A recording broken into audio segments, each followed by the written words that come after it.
Jared Goff is a Lion. Yep.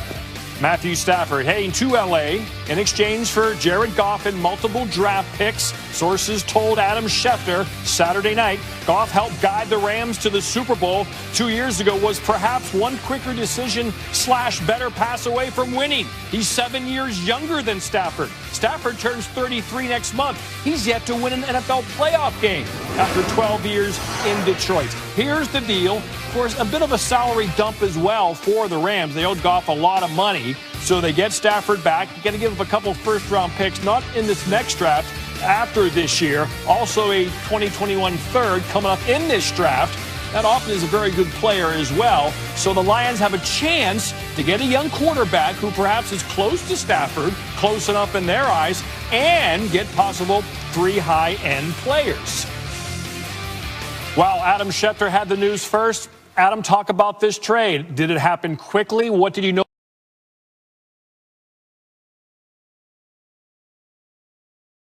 about it as the day progressed on Saturday?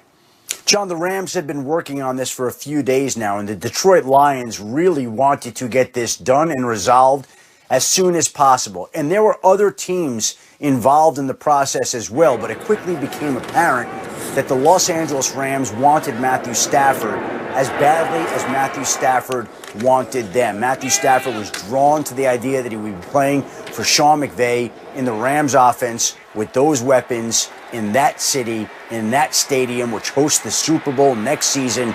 And obviously it became quickly apparent that those two sides wanted it to work. And the Detroit Lions, once they got all that compensation in return, keep in mind, they get back the former #1 overall pick, Jared Goff. They get 2 future first-round picks, a third-round draft pick, a lot of picks for Matthew Stafford, who they were going to trade anyway. It worked on all ends for all sides, and they agreed to the deal, which cannot be processed until the new league year begins in the middle of March, John. This will be the 5th straight draft. The Rams don't have a #1 draft pick, but that's never scared them off in the past. When a trade like this happens, Adam, and you break it, I'm sure you start hearing from people around the league, getting texts from coaches, GMs, players. What was their reaction to this? Did they think it was too much given up by the Rams to get Stafford? Listen, it's never too much to give up for a quarterback that you believe in. Sean McVay is getting a quarterback that he's identified and studied at length already over the last couple of weeks that he believes will be a star in L.A. Keep in mind, the Lions' new general manager is Brad Holmes. Brad Holmes, formerly of the Rams personnel department. He knows Jared Goff very well. And Dan Campbell, the Lions' new head coach, also looked at Goff as somebody they wanted. So the Rams get the quarterback they want to play under Sean McVay.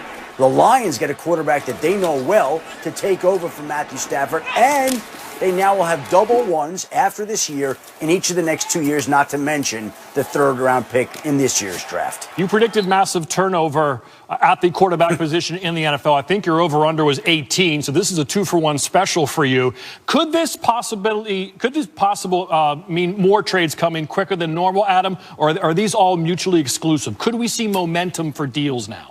Well, John, we always thought that this would be an unprecedented movement of quarterbacks during the offseason. And already, we haven't gotten to the Super Bowl. We're a week away from the Super Bowl, and we've already seen 2 former #1 overall picks trade teams. It's just the start.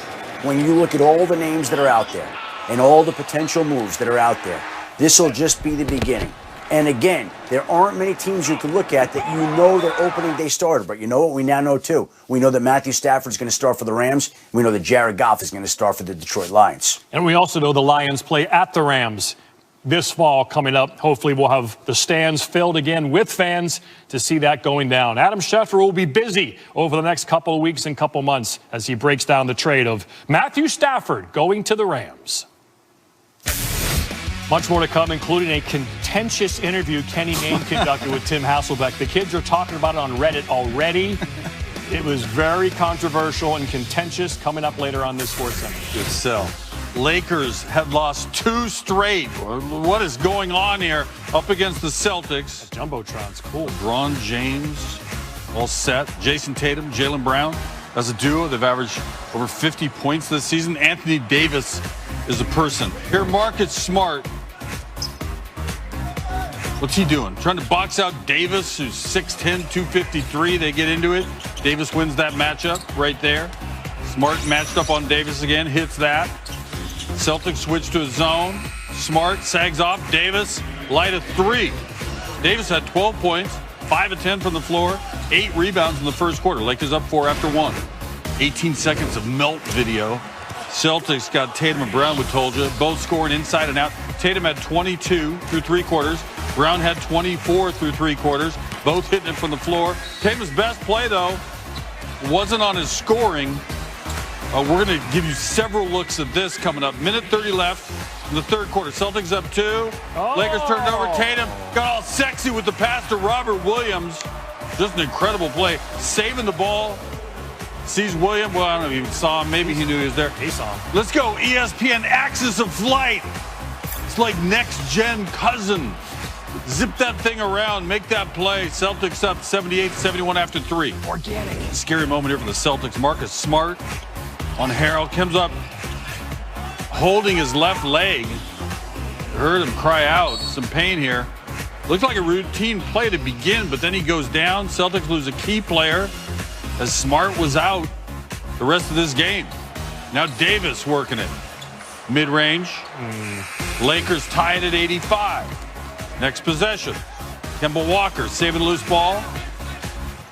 Lakers got it, though. Davis. LeBron James, you've heard of him. Lakers on a 5-0 run. James, then a Schroeder into it. All right, next possession. James on the wing. This little jab step. Oh, Tice going to stop him? No. For what purpose does the gentleman rise to launch that 3? Lakers going an 8-0 run. They're up 91-85. Now Tatum. Tough shot. Davis was playing the D. Celtics pull within 3. 44 ticks left. Lakers by 3. James has it. Socket air, 404. The turnover. The wrong time in the game. James goes down there. Celtics trying to take advantage. Tatum. Little Lenny Wilkins floater. It's a 1-point game. Just stop, Kenny. 14 ticks. Davis. Just stop. Oh! Stripped by Walker. Oh! Brown ahead. Walker. Oh! Going to end up with it at the top of the key. Celtics don't use the timeout. He fakes. He makes the move. Bangs off the rim, and it wouldn't go. Game stop right there as the Lakers hang on to win it 96-95. Alex Caruso, a little hustle on that play there. Brown gains control. I'm out. Walker was 1-11 from the floor at this point. Brown was 13-19 from the floor, and he was open. But no, that's the miss.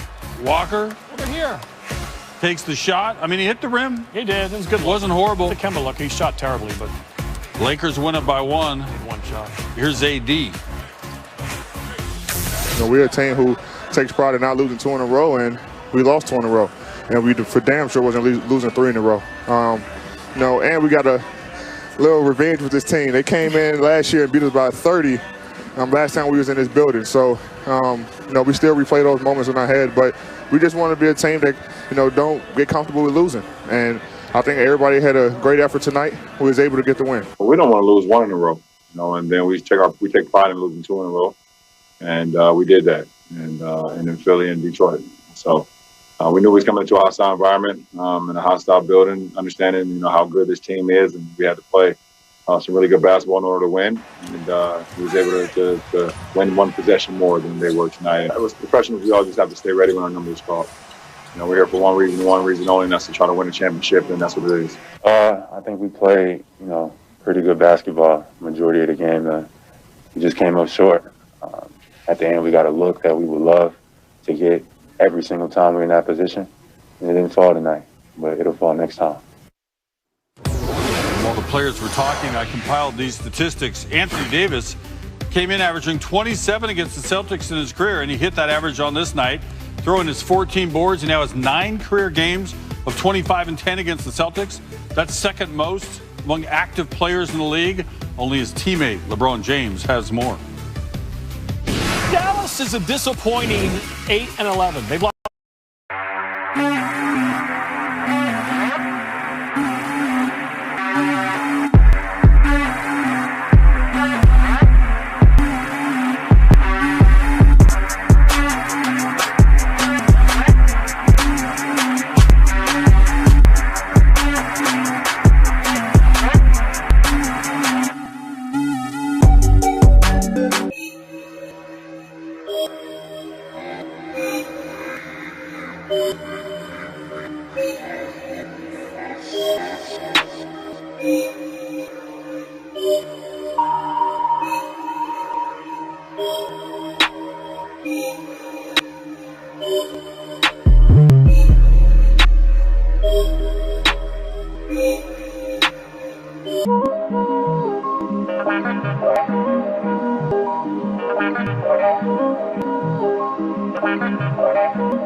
in a row. Here's what Luka had to say last night after their latest loss. There's really not much to say. I never felt like this, and we got to do something because this is not looking good. And they just seem stale. They're 13th in the West. This is the 13th season Rick Carlisle has coached Dallas. Doncic, push off, and that's a technical foul. Don't swear at me. Tee him up. No naughty words. One more and you're out. That's a technical foul. 60-55. Here's Luka. Oh, Jim Spanarkle Green. Maybe that'll bring him some luck against